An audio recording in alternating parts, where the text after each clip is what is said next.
check your eyebrow, make sure you're good. Hey, welcome to the sideline. You're right here. This is the radio show, but today we're coming at you with the video like we do last year. We're doing our preseason tapes. We got Vero in the books. It's time to run over to Sebastian. New head coach Kevin Pettis taking the reins over the Sharks for the departured Randy Bethel of 16 years over there. But we've gotten to know Mr. Kevin Pettis real well, and I'm telling you right now, after this, you're going to be a Sebastian Shark fan. Coach, welcome to the show. Thanks for having me.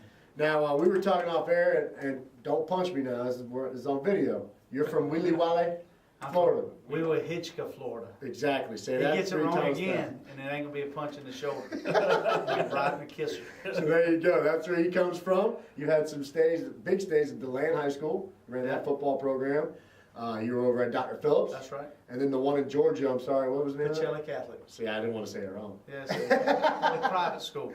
Private school. So you've been country, you've been Georgia, you've been right in the middle in Orlando, and now you're here in Sebastian. Let's talk a little bit about your journey. Okay, it's the reason I went to Georgia to be a head coach was I was an assistant in Florida and in college football for a while. I didn't want to go be a head coach around people I knew. I didn't know if I'd be any good at it, so I was like, if I'm going to fail, it's going to be away from home. I'm not gonna get away from the people I know. So we went up there to Pacelli, and it was 185 kids in the school. We had 60 football players, and we ended up, they'd only won 28 games in the entire decade of the 90s. Wow. And we won 30 games in a row. My last class won 30 games in a row, and great group. I had Matt Dunham, who broke Herschel Walker's career rushing touchdown record in the state of Georgia. That's amazing, number one. Yeah, had 131 touchdowns in a career. Did he even know who Herschel Walker was? Yeah, he did. Good. No, like his though. Hey, it was all in the paper because he was about to break that Georgia record, and now his has been broken already. So, but Herschel stood for a long time, since like '78. The late '70s, early '80s. He was a terror in Georgia. Yeah, and so it stood for so long, and he broke it. It was a big deal. But then after we my last year there, I decided to go. Wanted to try what we were doing back in Florida at a bigger school. So I went to the largest school in the state of Florida at the time, which was Dr. Phillips. And large school. Bad. It was just first day that I'm in class, and I'm coming from 185, and I transfer at Christmas. So your duty spot's the bus loop. You just direct kids. I get there, and to watch 5,000 students change a class, I was like, hey, man. Can I get some help? Hey, this is way out of my league here. And, I wasn't used to having 200 kids in the program, and they didn't play any other sports, but they just played football. And so it was great. The day-to-day job was great there. I had a great principal, Gene Trochinsky, phenomenal staff. And, but you know what? I didn't enjoy living in Orlando. I remember going to the Food Line or Food World or whatever they call it. And heck, I'm just trying to find some ice cream. And I know I sound country as heck. And I'm even better now, but I used to sound really bad. And this lady, I couldn't understand the thing she was. Yeah, I don't sound bad. Y'all think I sound bad? Don't listen to these guys. I got face for radio. That's what they I'm sitting there trying to find ice cream. This woman, I couldn't understand the words she was saying because she was not from Hitchcock, Florida. Right. I don't think she was from Florida. It was another place. I couldn't understand words. She surely couldn't understand anything I was saying. So I'm just trying to find ice cream. I just walked out. I said, you know what? I ain't no need to fight this. I don't need ice cream. I can't understand. So, I pulled up to a daggum Publix, and it's valet parking. I'm like, what? Are you kidding me? These people can't park their own cars? So I pull into a stand, and somebody's cussing me out in a different language, saying, you can't park here. I'm like, I just want some ice cream. This is Publix, right? They're like, well, valet park. Well, we're in trouble. So went to DeLand, and loved every second I was in DeLand, and loved the kids of DeLand. The kids were just tough, daggum kids. They grew up tough. They just were tough. You couldn't make it too hard for them, and I tried. Yeah, I bet. And I try to make it too hard for everybody. That's what I do, and boy, them kids, they just ate it up, and we're able to, in every place that I've been, we've played for state championships, and I've been fortunate to win some, but I left there and went to Crestview because my son was at FSU, and wanted to be closer to him, and that was bad. That was bad. And so I'm coming from Central Florida, DeLand, Dr. Phillips, you know, and then I'm going over there to Crestview. And needless to say, we didn't have the same kind of players in Crestview that we had at Dr. Phillips. I bet you get a couple different, from being where you've been, Whew. you can And see the different stature. So anyway, I just wanted to get back to Central Florida area, and knowing that we didn't like living inside of Central Florida. Right. We wanted to find the outskirts because we like going to Orlando. Oh, we of like, course. you know, and so, you know, I looked at, when this job came open, I looked at it, there's only 2 high schools in the county. Heck, why not, you know? Might as well, and so, you know, just kind of decided to come this way, and I tell you what, I've been happy with it. Regardless of what you read in the paper, I'm happy. He's a happy I'm guy. happy, I'm happy. I'm happy. Anyway. Does that have anything to do with Saucy Pig? I do like sausage pig, and if there's find the nearest location, Gifford and Vero Beach. There you That's go. right. And Jackie's. Make sure. See, he knows where both locations are, and people from Vero only know where the one is. So let's go, Vasili, Georgia. You're 42-18 there. Yeah. So you did something, considering they hadn't won a game in quite a while before you got there. Oh, it was so bad. Honest to goodness, I'm watching film when I decided to go there, and they are literally taking on the sideline a can of spray paint and painting a number so a kid has an eligible number. Oh, jeez. They turned a 7 into a 9. Honest to goodness, so he could go out for a pass. Oh, He didn't even catch the pass. They run the jersey and he didn't catch the They pass. didn't even drop it.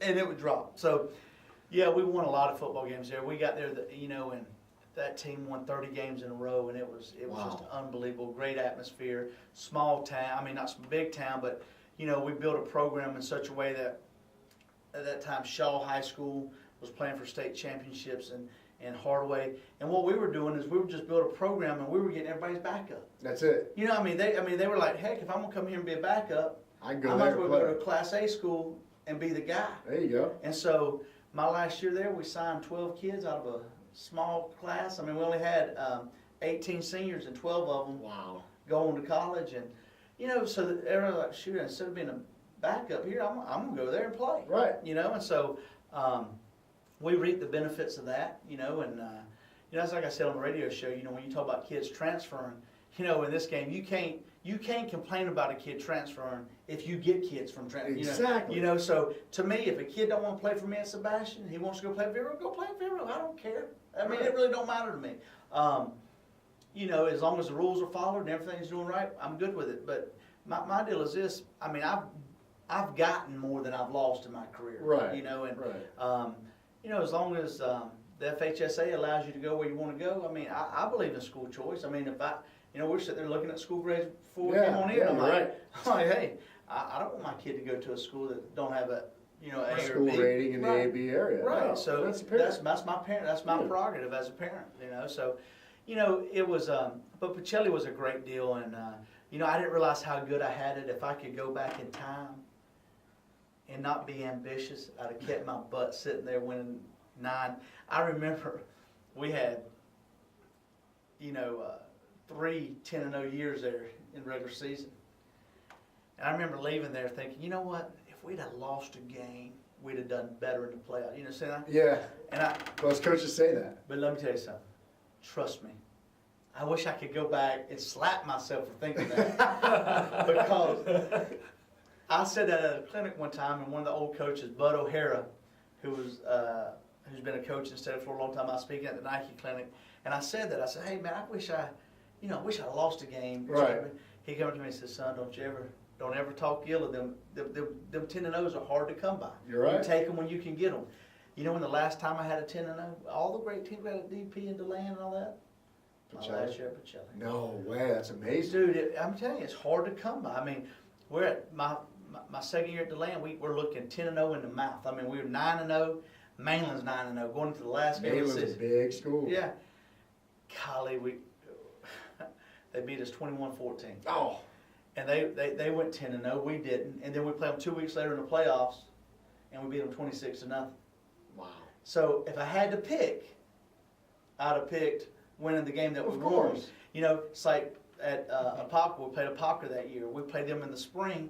Apopka beats us like a drum. I mean, it was bad. It was bad.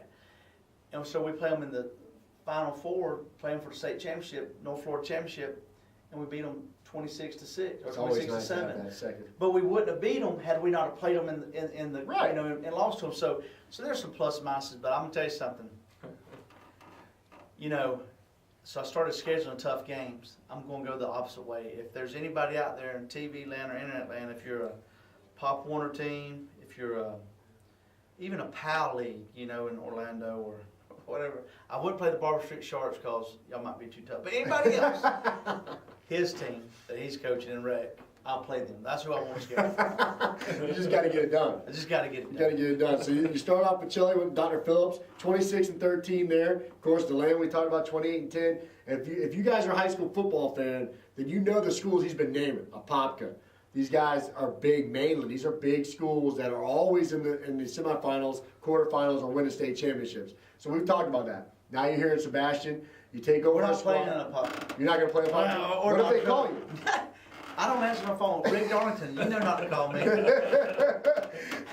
But you end up in Sebastian. It's a great school, great community. You're jumping in there. You got Mr. Stutzky as your AD, and you're taking over a team that's only returned 13 players. 13 players. Now, Have you heard of that? Have you ever heard of 13 players? And not only that, but it's one varsity player. So I mean, it's like here you go, coach. Thanks for applying. Yeah. You win. And you got Vero the first week. And you got Vero your How first you week doing? on account. How you doing? Ain't that something? Thanks for coming. Thanks for playing. So you had a great. And they wonder why I applied for the Seminole job. The question's still out there, right? Here's what you did, check. And you wonder? So there you go. So you get this team, you've been putting in work. I mean, we went out there and saw the practice field. It looks great. You got blue lines. I actually took a picture of the practice field. That's how stunned, not just stunned, but how appreciative I was to see what they're getting out there. Right. It's a little different. Then you got Shark Beach. Shark Beach, man. I ran Shark Beach. And it was pathetic. It was pathetic. Coach cut me before he finished my tryout tape. I'm taking his varsity letter. And he played at Vero. And that's also why we lost in the golf tournament. It's because he did Shark Beach the day before. I still couldn't feel my He right couldn't foot. walk the I next couldn't day. feel my right foot. He's old. It was He wrong. had no weight on the sled. No, I had a 108-pound fat kid on No, there. you didn't. It was pitiful. Well, We I need mean, that on Facebook. 80 yards of nothing but dirt, and you got your Sand. boys out there Sand. working. Grinding. Working. Well, here's the whole theory behind that is God's going to bless the labor of your hands. It says in Scripture, if you're tool with your hands, He will bless you. I'm never going to outsmart anybody. I'm a dirt road sport from Wee Wee Hitchcock, Florida, man. I mean, come on. People talking about algebra. What's that? We had arithmetic. We had the 3 R's: writing, reading, and arithmetic. There you go. And so, I'm not going to outsmart anybody, but I know this: I can outwork folks, and so I just believe that you just got to get out there and you got to outwork them, because at the end of the day, I can remember we're at DeLand, and in fact, this weekend I was talking to Mark Joyce at USF. He's playing here in town, and we were talking, and I remember we we beat Daytona Beach Seabreeze, another great program. We beat Seabreeze 49-48, and we had to go into they're going for 2 to win the game. I mean, we're like 10 seconds left on the clock. They're going for 2 to win the game, and Coach Beach over there at Seabreeze calls a timeout. I bring the team over there to talk to them, and I can see them talking to each other, and I'm thinking they're arguing with each other. It's like, oh God. And I get over there, and they're not arguing with each other. They're talking to each other about, hey, these guys didn't run that dang sand pit. These guys didn't go to Camp Landing. These guys didn't do that. These guys didn't do 16 at 6. We done that. And so at the end of the day, that's what you draw from. Right. And I know this is the fastest team don't always win, because I had the fastest team. Right. I've been at DeLand, and I've been at Dr. Phillips. Yeah. Nobody faster than Dr. Phillips. They just ain't. I don't care Never who you will be. play, and never will be. No. I've been at the strongest team. I've been at DeLand, 14 state championships in weightlifting, But I'm going to tell you, the team that normally wins is the toughest team finds a way to win. Exactly. And so, class Right. to ever play the game here. That's right. So that's it. So there's things that we can do that we don't have to worry about. And we're in a place where nobody's giving us a chance. I mean, because who would? You got one varsity guy coming back. Well, the one question I got is, I heard they got a bunch of JV players. Yeah. Well, where are you supposed to get it from? Of course they got JV players. They got 13 kids coming back, one varsity. They don't come out of middle school as varsity players. No, they just No. don't. Unless you're at St. Edwards, where they pretty much when they need them. I mean, you got Come out of fifth child grade over there. varsity players there. That's it. Your fifth You grade. do or what you got to go those? do. So I mean, great history, great past, and now you got a future here at Sebastian. And I'll tell you, it was. Thanks for having us and giving us the Access Friday. What I'm talking about is a Shark appreciation night. I think is what you called it. You had 20th the year celebration, right? Yeah. celebration. You had the youth football program. Now I knew there were some kids playing at Barber Street. Didn't really know what it was all about. And then I hear about all these kids coming from Brevard with the Shark name, and they're playing this Brevard thing. Right. This whole league.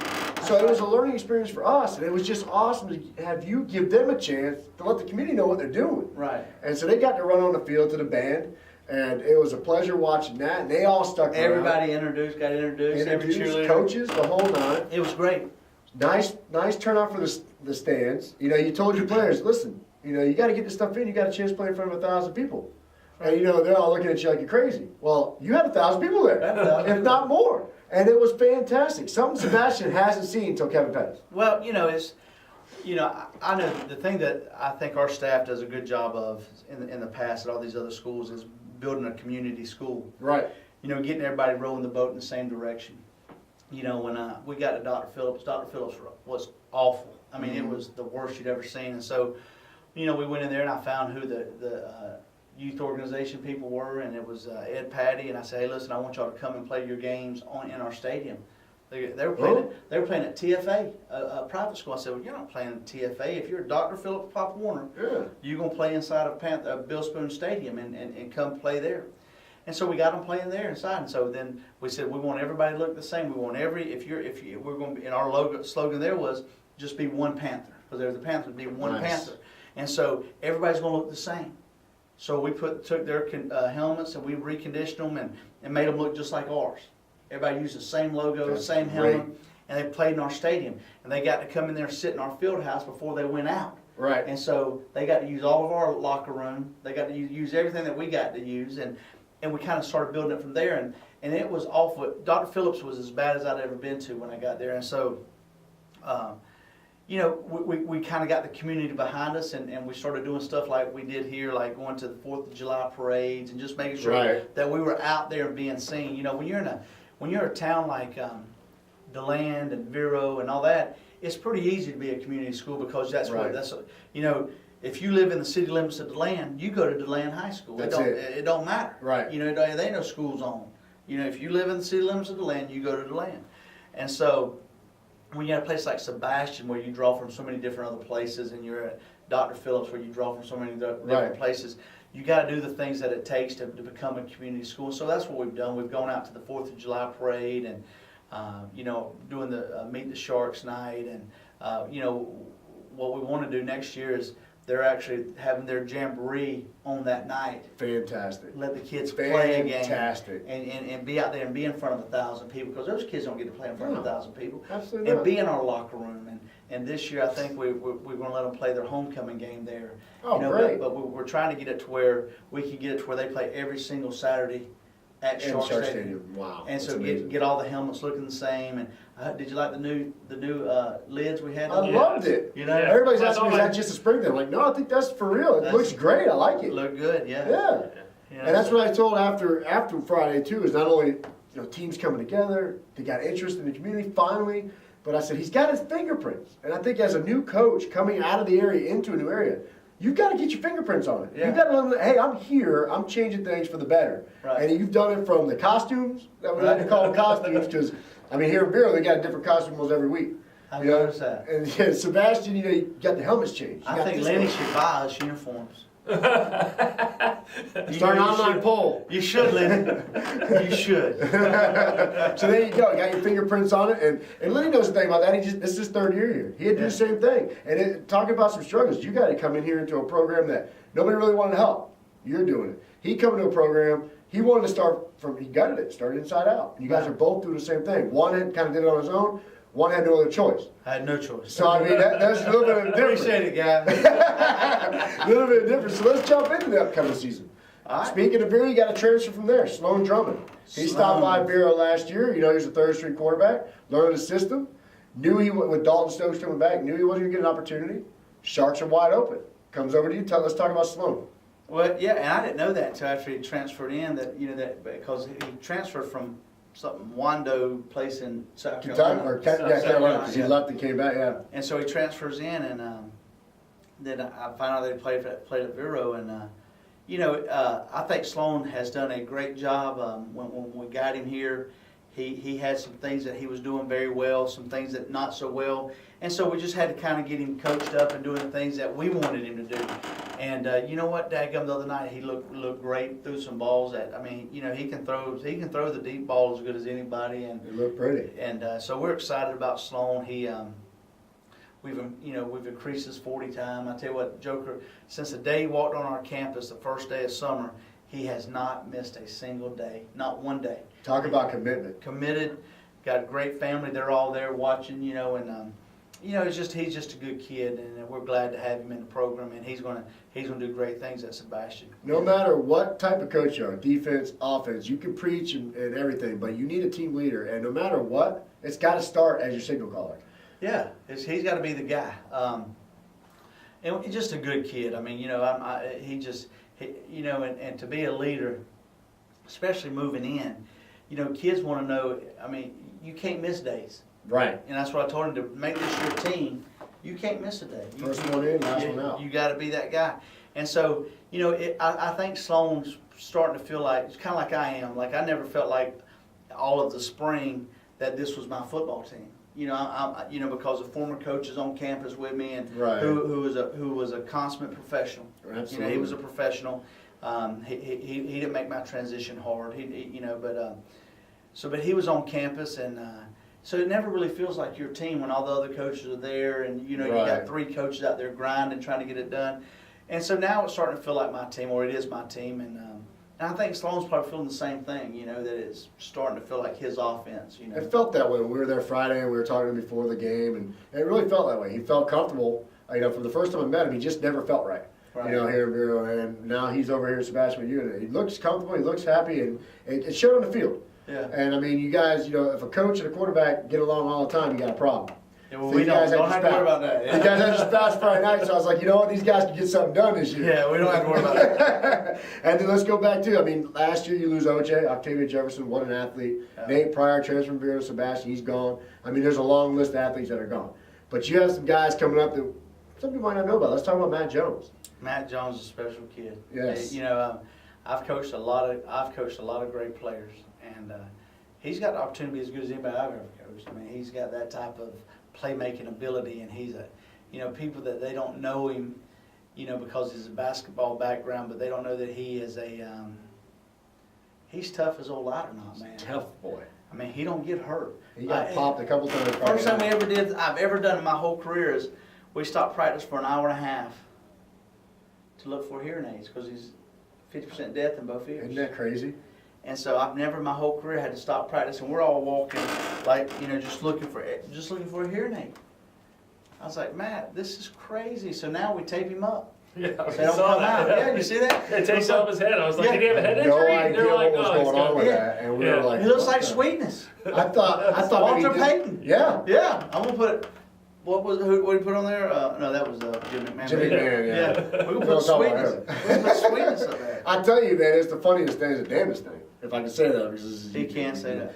But I've seen him tape. I'm like, all right, Coach Pettis is making an example of this kid. He did something wrong. But Give him the dunce rap or something, But I tell you, he comes right to you. He's got something to tell you about what he saw out there, and the boy can take a hit. I think you got another leader in Matt Jones. We got a great one in Matt Jones. We're happy to have him out there. Nick Cooper? Nick Cooper does a great job for us, and those two are going to complement each other very well. I think so. Matt, we can take Matt out of the backfield a lot and put him at wide receiver because he will go get a football. You know?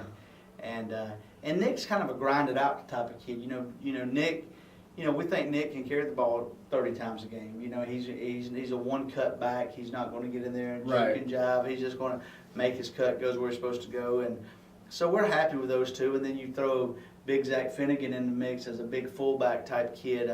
You better bring it when you come to tackle him now, because he is a load. I got to tell you, the first half of the scrimmage you guys put out, he played defensive tackle, and that's where we all know him from. And big boy, he's gonna pop you. Right. He's gonna let you know he pops you. Yeah, he's gonna make plays. He's gonna get his plays there. And then you said you were switching jerseys. I thought, okay, maybe he's a center. And you put him at fullback. I was like, and everybody knows his brother, Nico, Right. who led the Treasure Coast entire area in rushing for 2 years. Right. So then you put him in the background. I'm like, uh-oh, Coach done found something out we all didn't know about. And I'm telling you something, we put him in there at first to block, and we're like, all right, listen, we want you to go.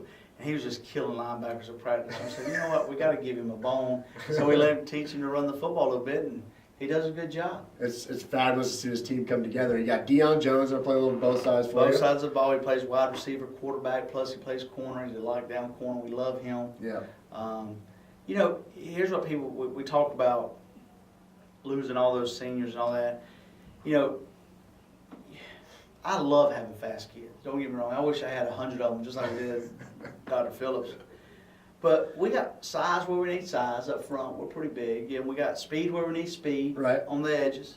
You know, so, I mean, and we got toughness where we need toughness, you know. And so, you know, right now, the problem that you have is that when you're a young team, it's your football IQ is what holds you back a lot. You know, we got kids who've never played O-line before, trying to teach them, you know, and you think that they know something. Right. And I said, you know, you tell a kid to block down, you think he automatically knows to block down towards the ball. Well, not necessarily. Not when you're dealing with a young football team. They don't understand. So it's been challenging to coach. Right. You know, you wish that you had a team like Vero at the end of the schedule. Yeah. So you know, Get some lumps and bruises early. You know, you wish we could play your team. Stop it. Well, I'm just saying. My recreation team is going to be messed with now, Coach. Yeah, but if you're the DC, man, I got it. He can't run the pit. My guy ran the pit. I ran the pit. But not very well. I'll be back. We run the pit. I'll be back next week. He can't run. He can't hang on Shark Beach. Upcoming season, we talked about you got Jensen Beach coming in for your kickoff classic. Yeah. I think you guys will match up well with them. Then you've got Vero Beach after that, Dollars for Scholars. There you go. Raised the most money in the history of Dollars for Scholars than ever last year. And I think this year we got a chance to do it again. Right. You know, they want to see Coach Pettis' new Shark football team. You know, and then you've got the inter-county rivalry. I think we should get some more of the cut than Vero gets. Will you stop? We should. They got a bunch of uniforms, man. We don't have that many uniforms. Oh my goodness gracious! I mean, seriously, we're having to borrow you. I mean, we have to. You heard? We're taking jerseys off of kids and putting it on other kids. Run out! Hurry up! That's just because you weren't ready. Then you got Westwood coming in, and then with a new district alignment, you've got Bayside, Vieira are going to be in your district, correct? No, it's not Bayside. We're playing Bayside, but it's Vieira, Martin County, Millward High School. Oh, okay. Us and O'Galley. In O'Galley. Okay, there you go. All right, so And that lines up your district. Yeah, and we think we're competitive in that. I think you'll be real good. Yeah. Real good. I mean, out of the days of South Fork rivalry. Now, is South Fork on your schedule? I don't think so. That only was at a district game for the last 2 years. That ended up being a rivalry. South Fork Sebastian game was one that I always told Derek I want to be at. Right. That's a game you want to see. So hopefully in the playoffs you guys meet up with them. I'd love to see them. I would too. Not going to put any pressure on you. No. In the playoffs, I expect you to be playing. Playoffs? Playoffs? Well, Coach, before we wrap this thing up, you know, this has been awesome, by the way. Great job. I do a better job than him. If y'all want to see me on the radio, I'll trade, let him go coach, and I'll come be the radio person. Here's what we got coming But up. I got a face for television. Jury's out now. We're going to run a survey on that as you see the Info Emperor over here ready to take over the world. Hey, coming up in the year, every Wednesday you can tune into the show, which is 1370 AM, 1079 FM, 5:30 to 6:30 PM every Wednesday. You'll be hearing us talk to Coach Pettis, previewing the upcoming game and talking about the game that he's going to be winning every week. And we'll be talking about how they got that done each and every week. But until then, what are you looking forward to the most? Normally we ask the coach Christmas. You're looking for Christmas? Crimin. And of course, anytime you come here, because we feed you saucy pig. Saucy pig. So there you go. 2 locations, Vero and Gifford. He's looking for the commercial gig there. Before we go, you got anything for Coach Pettis? Well, yeah, just on coming into the new system and teaching all these kids the new system, how long do you think it's going to take before they get it, or is it going to be a whole year before you really feel like you're running? You know what? I was talking to one of the reporters this weekend, and they said that he talked to a guy, and he was watching film, and he said, "Well, we're not going 7 weeks. We won't be ready for 7 weeks." I said, "Well, I hope he's in my district because I've been in districts where at week 7 it's over. You better, So I hope to good Lord It ain't us, but you know, you never know. I know that when you start playing your first district, I think ours is, September 20th. We better have it put together by September 20th. But as an offense and a defense, they evolve. Well, defense a little, not as much, but an offense, it kind of evolves into what you want it to be. You got to kind of start with the baseline. And when you take a team that's been for 16 years, have been wing T, wing T, wing T, wing T, and now you bringing in something a little bit different. It takes a while to get out of that wing T mentality as far as when our kids pull, they're still really pulling deep and instead of doing how we kind of want to do it, So it's going to take us a while to get the kinks worked out. But for the most part, the kids have bought in and have tried to do exactly. Right. I mean, kids want to please. They're not just doing it just so. So a timeline, I don't know. It's I've been in teams too where you peak too early, and I think that the season is the ebb and flow, of a season, especially for offense. You can't control what you do on a Friday night on offense. Because they're good coaches out there, and teams are going to take things away from you. So what we try to do is we know that every Friday night, though, we can play great defense. Right. We can play great defense every Friday night. You can't always play great offense, but you can always play great defense. So, we're hoping that our defense holds us in there long enough till we can get everything worked out and get kids put in the right. And I think right now it's making sure we got everybody in the right spots is our biggest deal. Absolutely. Yeah, and the other thing I want to talk about was the week that you basically locked them in for team building and practice. We talked a little bit about on the radio. But we loved it because we saw it out there the other night. Everybody is one unit. And you talked about that too at your speech at the end. So well, that camp was, it's so important that these kids suffer together. The weight room that we had, I wish I could have showed you the weight room. We got a great weight room now. It was the worst I'd ever seen in my life. Literally, if I'd have seen the weight room before I took the job, I'd Might have second guessed it. Oh, I wouldn't have come. Because Dusky didn't show it to me on purpose. Dusky? That's your student. Don't quit bringing it up. That's his student. That's terrible. Wouldn't you hate to know that was your student? he denies it half the time. If that's your teacher, if you're the teacher, you're like, yeah, that's not my guy. For my defense, it was civics. So I'm doing pretty well in the civics aspect of what he sent me out to do. I don't know.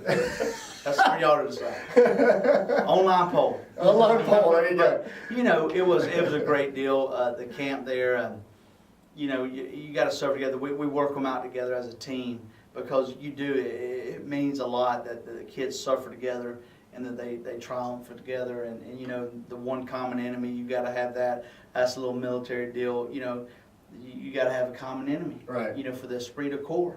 And right now I'm the common enemy. I don't mind being that. That's cool. But that's kind of the whole purpose behind it. And it was awesome because not only did you have them locked in, the parents, the grandparents, the people that would take care of them, they didn't see them after they dropped them off. They didn't see them for a week. They got dropped off. They were confined into the Sebastian. And they weren't just out there working. You did give them some leisure time. Yeah. You let them get in the pool, which I understand, but let them play basketball, Coach? Injuries? Yeah, we didn't let them do that. Okay. I saw that. I was like, what? We didn't do that. We just went to the pool. And we only did that one day.